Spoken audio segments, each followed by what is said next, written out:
Good morning, everyone. Thank you so much for joining us today as we take a look at the request, requisition, and PO process in Acumatica. My name is John Morgan. I'm a pre-sales engineer with Software Solutions Group. We do ERP consulting and implementations, and one of the partners we work with is Acumatica Cloud ERP. And today, the intent of today's meeting is to give you an overview demo, introduction to this process. We're not going to be able to get into the weeds today in a half hour that we have, but maybe you'll get a feel for the touch and feel of the system and how the information flows, the ease of Acumatica, and it truly is an easy-to-use system, and it's been documented by many third-party companies out there. So I'll show you. Let me start off by just kind of giving you, well, first of all, mention that here's my contact information. I'll bring that up again at the end of the call. But if you have any questions after this call, please feel free to reach out to me, and we'll have that conversation. Right off the bat, I wanted to just kind of go over the flow of what's included, or I should say, the processes within Acumatica, just so you kind of understand on a macro 30,000 level view of how this works. There's a request that is like a starting point. You can have internal requests, you can have customer requests. Most of the requests that we see are requests from internal supplies, from employees that are requesting items and so forth, but they could also be customer requests that are associated with a sales order or a sales quote, something like that. These requests, what's nice about them is they can be validated against a budget. So you can set your budget up, a request, if it's under budget, can go through. If it's over budget, you can either get an error message or a warning message depending on the price of the request. And the request can be limited to specific items or SKUs within the system. Once these requests are converted into requisitions, they can be combined into a single requisition to increase buying power, as well as offer an approval process at the requisition level. I should back up. The request also could have an approval workflow built in as well. So you can have an approval at both the request and requisition level. And once it gets to the requisition, at that point you specify what vendor you want to choose as a default vendor in the system, as well as you could have a vendor bidding process where you could actually send bids out to various vendors of your choice, receive their responses, enter the responses in the system, select the winning vendor, have all that well documented, and from there create the purchase order or the sales order that would in turn create a purchase order. So that's kind of big picture. Another way to look at it would be this requisition flow. So you get a request, which is optional. You could start with a requisition, but if you start with a request, you have your budget will be validated at this point. There's an approval process. They go to create a requisition. At this point, you can combine a request again for better buying power. You have an optional approval here as well. And at this point, the requisition level, you select the vendor or you go into a vendor bidding process. That's optional. And then once you've selected the vendor, you can either create the PO, receive the PO, and ship the order and ship it, or you could select the vendor and create a quote or a sales order, which would in turn maybe could create a PO and so forth. So that's kind of big picture of what the whole process is. You start with a request. It could become a requisition, which would end up being a PO. You don't have to use all those steps. You could start with a PO if you wanted. But let me take you into the software and show you what it looks like within Acumatica. So I'm going to log into Acumatica. I'm going into just a URL with a username and a password. This is a SaaS, completely web-based product in Acumatica. I'm going to sign in as an administrator, which is going to give me the keys to the kingdom. I can open up all different workspaces and elements of the system. Of course, other users would have role-based or user-based access permissions. But I kind of want to give you maybe, again, a 30,000 level view. So when you log into Acumatica, I happen to fall into the controller dashboard. You can fall in anywhere that makes sense. It might be a report. It might be a data entry screen. It might be a dashboard, whatever makes sense. These dashboards are highly customizable, highly visually pleasing. Key KPIs are right in front of you. Hey, what do I want to spend my day? What's important? And maybe I don't want to get in the weeds, and from here I can really see what's important. I can easily design these dashboards. All these elements, are drill downable, colors are customizable. The whole thing's customizable. And so, as a controller, he's concerned about cash due, cash coming in, cash going out, who owes us money, who do we owe money, things like that. If you go into the dashboards, there's a whole host of other dashboards, support, sales, managers, people, marketing, AR, AP, different warehouse, purchasing people. I'll show you one of those today, project accounting, things like that. Also, over here on the left, you have what we refer to as workspaces. So we have a finance workspace, which would really give you everything you would ever, have your full GL workspace with, reporting, financial statements, and chart of accounts and things like that. You've got your purchasing workspace. This is where we're going to spend our time today. I'm going to come back to this. Banking, AR, AP, sales orders, deferred revenue for revenue recognition, time and expense, full project accounting, fixed assets, got a full CRM with marketing, opportunity support. You got a full manufacturing option in Acumatica, as well as multi-currency, managing contracts, a whole bunch of things that we're not going to touch today, but just to show you, big picture. Okay, so let me start off by going to, the purchasing workspace. And from here, I'm just going to pare this down into my quick menu just to hit the big ones. Under the preferences, you got a couple of things I want to show you. One is this request classes. So basically what this does is allows you to provide some default settings. So when entering data, everything is simplified. You assign an employee to a class, say if an employee is assigned to this internal supply class, then he's able to order supplies that are on this list.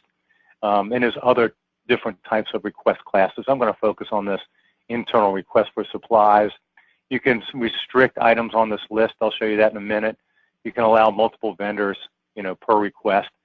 So, you can set up request classes, and I'm going to focus again on this internal request for supplies. There would be this class would be assigned to an internal employee. So if I go into this request class, then you'll see here's where you build your list of different items that could be requested. So it's not like they could go request everything. They have limited access to SKUs or to particular items that would be part of the system. The other thing that you can see, you've got some other settings up here. Well, request items on the list and so forth. So you can change some of those settings here. When you go into the GL settings, this is where you have the budget validation, because I'm under the request. And if you recall, this is where you have budget validation at this level. So you can either have no warning or no notification, a warning, or you could just get stiff-armed. You got an error. You cannot pass this. Cannot pass go. It's not going to let you proceed. We've got it set at the warning level here at the budget validation level. Back to the purchases workspace, purchase requisitions, preferences. So here I've got preferences for both request and requisitions. So under the request level, you're going to have here what we refer to as an assignment and approval map. So in other words, this would have thresholds. If this request is over a certain amount, it needs to be approved by this person. If it's above this amount, it needs to be approved by maybe 2 people and so forth. And you can set that up however you want, as many levels as you want. Same with the requisitions. You can also have these approval maps. And you can also, at the requisition level, you can make it automatically create a PO on hold. In both of these, you can determine whether or not the request and the requisition, whether or not you are going to require approval. And down under this other settings, okay, you remember at the request level, you have this budget validation. Which budget are you going to use? You can have unlimited budgets within Acumatica. You've got revised budgets and so forth. So you select your budget, select your value, year-to-date, period-to-date, annual, and so forth. So those are just some basic settings. Now, if I go back to the purchases workspace, and now I'm going to go to this link called request. Now, when I go to the request, this is taking me to what we refer to as a generic inquiry. It's a fancy way of saying, hey, this is a big grid of information that is highly, it's highly filterable and customizable. So in other words, hey, if I just want to see, just canceled or closed or open, status, I can easily do that, filter that, and so forth. So all these, can move these columns around. Maybe I want to have this reference number over here, 1. I can easily do that. I can resize these columns. I can add columns. You know, these are my available columns. These are my selected columns, and so forth. So the reason I'm showing you that is because this happens to be request, but these grids are throughout the system, and it truly is one way to massage information, and it's very uniform throughout Acumatica. What's one thing really nice about Acumatica is the uniformity of these generic inquiries, these data entry screens. The user interface in general is very uniform throughout the system, which leads to user acceptance on a high level. Okay, so from here, I can also add a request. So this is just my historical database, but if I hit this plus sign, then I can add a new request. And of course, because this is under the request class of internal supply, it's going to fill in some default information, my name, you know, what department, dates, things like that. And this is, again, a universal format for data entry. Happens to be a request, could be a requisition, PO, sales order, you name it. A lot of screens look like this. Summary level at the top, line items at the bottom, tabs for the line items. There's no line items yet. I'm going to add one. And these buttons across the top, really important and very consistent throughout the system. Okay, so I want to add a request. I'm Maxwell Baker, and I need a computer because mine started to smoke. So I hit this and I type in Acer, and it goes ahead and it does a search ahead for Acer computer. I could have also hit this little magnifying glass, and here's just a list. But I typed in this computer, and I just need one computer because I'm just one guy. It's $250. And you'll notice right off the bat that this budget details button, there's this yellow circle here that says this amount exceeds budget. Now, if you recall, in the preferences, we put a warning in there. I could have put I forget what the wording was, but it could have stopped me cold in my tracks. I think error message was what it was. But so if I go into budget details, I see my budget's $28,000. I'm at $44,000, so I've exceeded my budget. I'm asking for $250 here. It's not going to stop me if it's yellow, but it's certainly going to warn me. At this point, I'm going to go ahead and take this request off of hold and save it.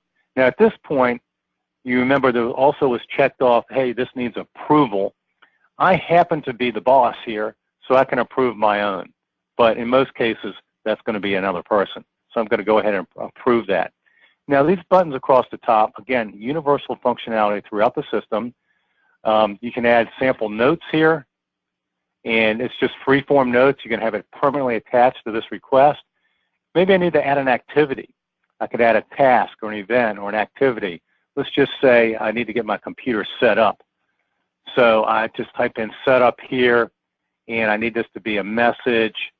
You know, you get these other things. Maybe I need an appointment, and it's automatically defaulted to me, but I know Todd's the guy I need. He's IT. And then I say, hey, Todd, I need help with my computer next week. Heads up. So you get the idea. Save and close, and now you will see that this is automatically set up.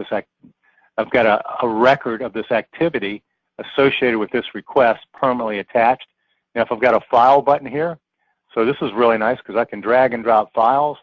In this case, I've got a PO that I'm going to attach, and I just drag and drop. This happens to be Excel, but it could be, you know, PDF, CSV, any type of file. Again, permanently attached.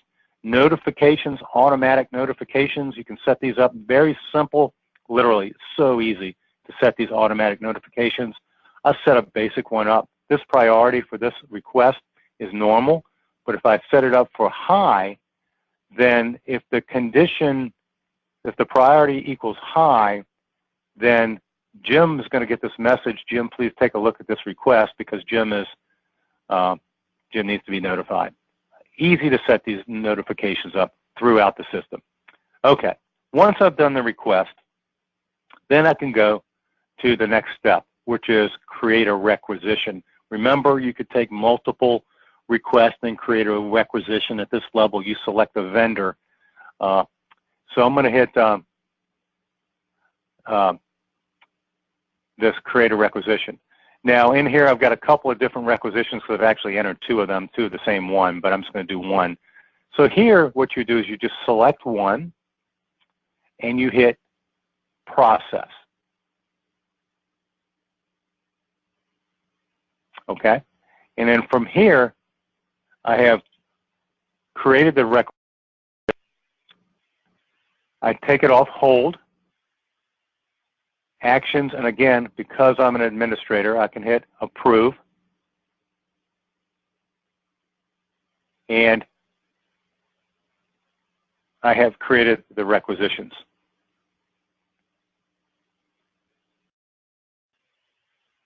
Now again, just to reiterate, well, I'm not sure I've mentioned this, but everything can be automatically scheduled. I'm doing this manually, but these processes can be scheduled automatically. So now I'm within this requisition, and I went ahead and processed it. At this point, I'm going to go ahead and create the order. And then from here, if I go to this purchase order tab, I now have created a PO. So if I click on this PO,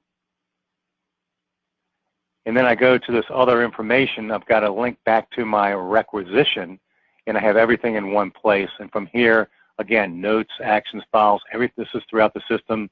Again, you've got the summary page, the line items, the tabs, all that's consistent. And it's gone to a default vendor, my default vendor, which is East Coast Electronics.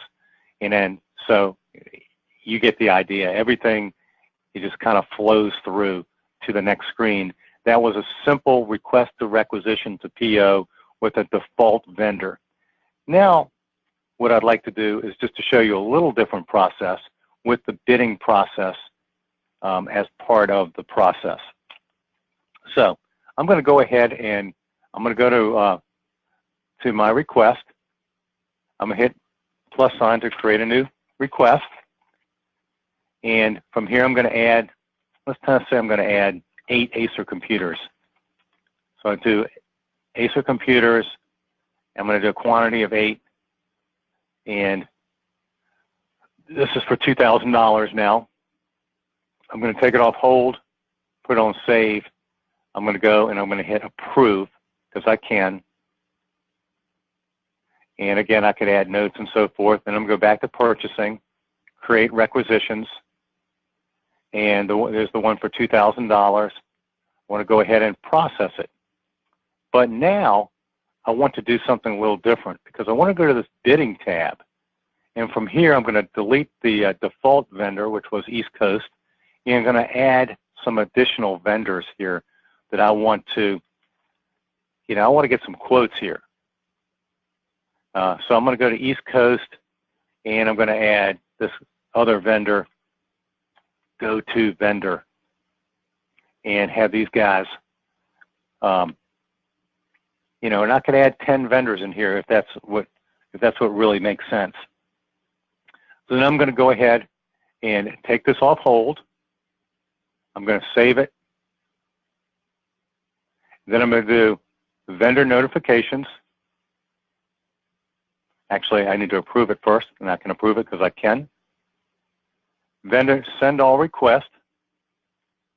You'll notice that under the activities, I now have 2 emails that have been sent to my 2 vendors.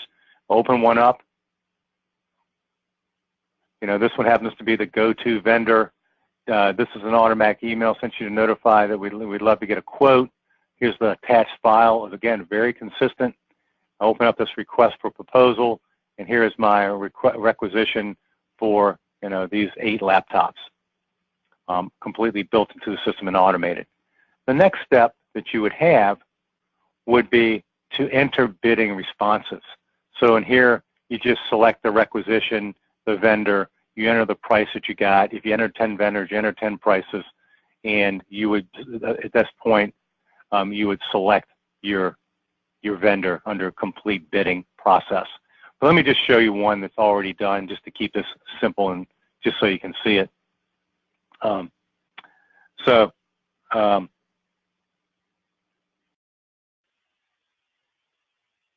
Let me go back to the requisitions workspace. I'm going to sort this descending, make sure I get the most current one on the top. And, well, actually, let me go to one. I'm going to go to one that I know is already going. So I know the 17 has already gone through the process. So from here, I see, okay, here was the document details. Here, you know, I put the same two vendors, go-to vendor, East Coast vendor. The one that we ended up selecting was this go-to vendor. We created the purchase order, which would link me back to the requisition. If there was a sales order associated with it, that would fall under this tab as well. So just wanted you to understand that you've got a couple of options when doing a requisition. You can go to the default vendor. You can send out bidding. You can get your bidding responses. You can enter those responses. You've got a record of it in the system. You can see what price you were quoted last time. I didn't go into that, but you can easily see that for future, future purchasing requirements.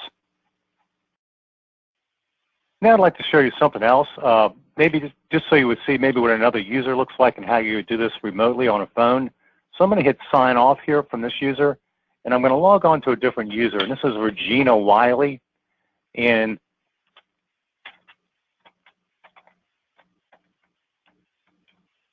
so Regina's got a different, a different username, a different, a whole different sign-in.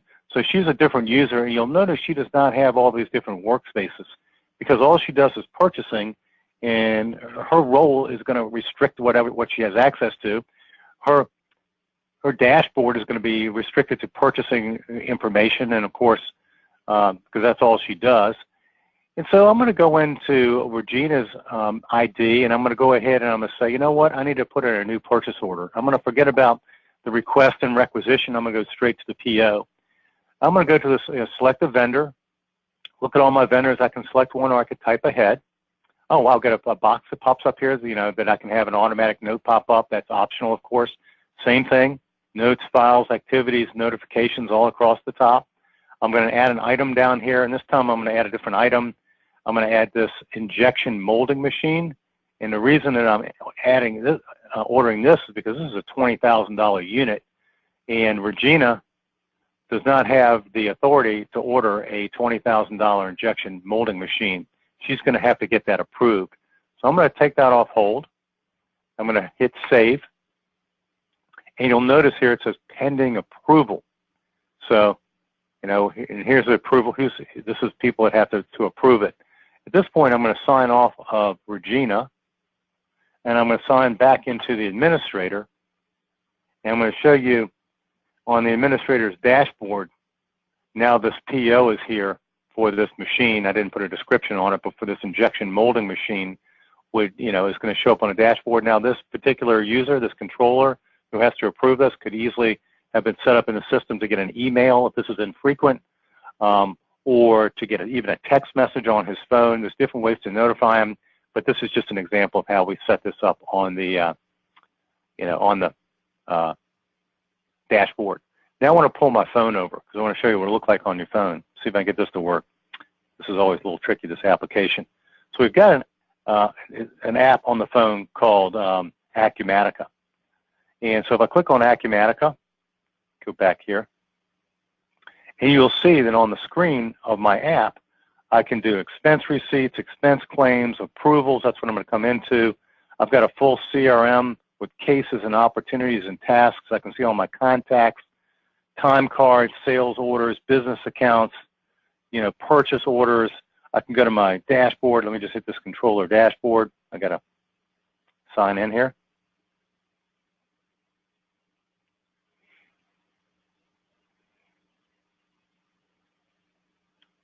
So go down to the dashboard, controller dashboard. Here's the dashboard that we just looked at. So you've got everything right here in front of you, very simple. If I wanted to see, go into my business accounts, of course, it'd have all names, addresses, phone numbers, emails, everything that I have in my system is here. And if I go to this approvals, from here, I can see everything that I have to approve. Now, here is this $20,000 order. We actually get a $600 discount. I can open this up, and I can say, okay, here's all the details on this. Wow, this is 20 grand. I know we need it. Here's all the details. I'm not going to go into that, but I'm going to hit these 3 buttons on the bottom. I'm going to hit approve, and I've done this on my phone. And the point I'm trying to make is that, let me just refresh the screen. Now you see that the purchase order is gone. It's real-time integration between the phone and between the system, Acumatica. So that is the high-level overview today of the process between request, requisitions, and purchase orders within Acumatica. Again, the request is designed for either an internal request, a customer request. You can set up request classes. And the nice thing about the request levels has a budget validation and an approval process. They can be combined into a requisition that also has a approval process, but at that point you select your vendor, either default vendor or you go to a bidding process, and at that point you can create the PO. Everything has a breadcrumb trail going back from the from the PO to the request to the requisition to the request. Everything's mobile access. You can do everything on your phone that you can do on Acumatica, the system on your machine as well. I said I would mention, let me just open this up again. Again, one more time, my contact information. If anybody would like to send me some questions or comments, would love to hear those. So that's it for today. Thank you guys very much for looking at the system, and hope to hear from you. Thanks so much.